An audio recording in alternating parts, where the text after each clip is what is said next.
All right, exercise 10 says to post the journal entries from page 222 to the appropriate ledger accounts and assume the following account balances as of March 1st, 2016. So what I did on the spreadsheet is I dropped in your beginning balances for you, so this would be kind of simple. So looking on page 222 in your textbook, we need to post all 6 of those amounts in the appropriate accounts and ledgers. Ledgers and subsidiary ledgers. Okay, so sales returns and allowances on March 14th for $300 would be entered in your sales and returns and allowances account. March 14th. Don't need a description, just where you got that information from, and that was Journal 42. That amount is a debit for $300. And then sales tax payable,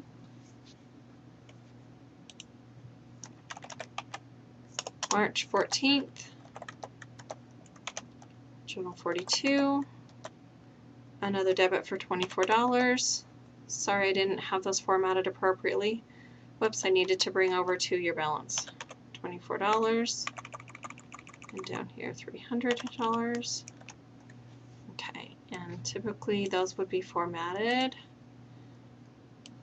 as numbers.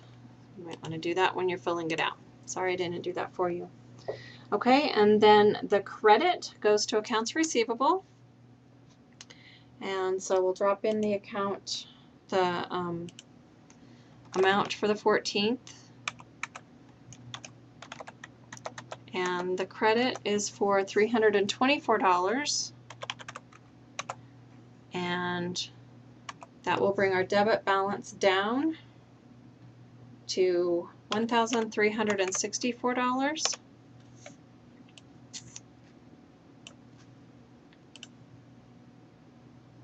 Okay, and then secondly,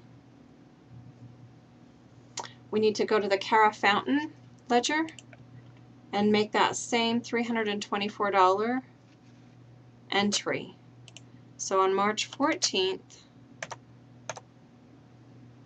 the post reference for Cara Fountain is again the same, Journal 42, and she owes us $324 less than she used to. And so now what she owes us is $616 rather than the $940 because she returned some merchandise.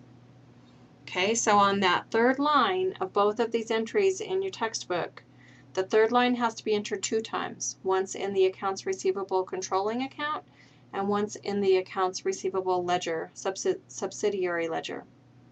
All right, you should be able to finish this one pretty easily on your own.